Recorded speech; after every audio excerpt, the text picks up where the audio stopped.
Hi guys. I was wondering, you can correct me maybe. I have never heard that the richest investor or the world's biggest investor is an accountant or an economist or these great, I mean, Nobel Nobel laureates that people get awarded, Magsaysay award and economics में बहुत सारे लोग थोड़ा आगे बढ़ जाते हैं. I've never heard a researcher or a doctorate becoming the world's richest investor. Warren Buffett is an MBA, but he's definitely not an economist.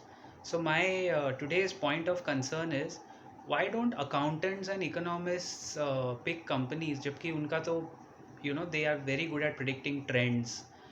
Economists might not be reading annual reports, but I think economists are pretty good at predicting worldwide trends. जैसे अभी post pandemic अगर आप देखो, आप किसी भी economist से बात करो, they will decode the same data that is available to a layman sabji wala on the road. I know I'll get a lot of hate comments, but I don't mind. I'm telling you, I mean, IMF, what does it do? It just projects post pandemic India will grow at 12%. Such a conservative organization, but even they told 12%.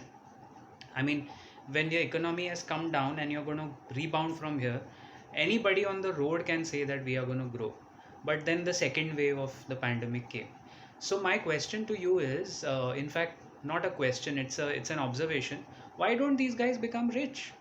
What is the difference? What is the anatomy of an investor? Why don't economists actually become good investors? Well, I have a point of view. I have an answer.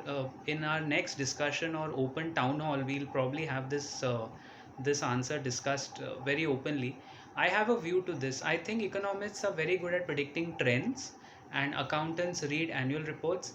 See, you can make a balance sheet, but it's not necessary that you can read it in the same way as an investor. Rakesh Jhunjhunwala is not an economist. Motilal Oswal, Ramdev Agarwal, the great Indian investor, if I have to take an example, of course he is a CA, he is a chartered accountant. आपको बहुत सारे chartered accountants मिलेंगे who have become investors, and उसमें से भी जो the class that I'm talking about, the rich investors are very few and far between. So the gap, I'll tell you where the gap is. The gap is, who is an ideal investor? Or first of all, do we have something like an ideal investor? Yes, more or less, yes. An investor, guys, is an entrepreneur. The skills required for an investor in the long term. Okay, let me make it clear. We are talking about long-term investor. A long-term investor is nobody else than an entrepreneur. He is a businessman. So there are various schools of investment, लेकिन जो सबसे basic school है वो अपने को ये बताता है कि if you have invested in a company and you are sticking around with that company for many years or decades, you are an entrepreneur who's not giving up on your own business. You are sticking with the company.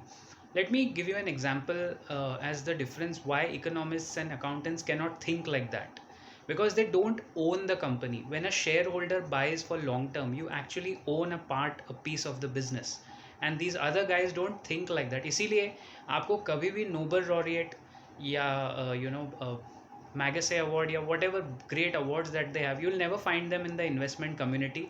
Capital markets में आपको ये सब नहीं मिलेंगे.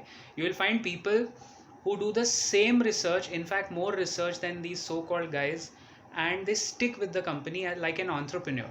Because I'll give you an example. Suppose there is a company that makes bottles, right? And you are 1 by 10,000th investor or shareholder in that company. You own shares 1 upon 10,000, which means if the company sold 10,000 bottles, one bottle for you they have sold. मतलब अगर company की 10,000 bottles बिकी है तो उसमें से एक bottle आपकी बिकी, because you are 1 upon 10,000 shareholder.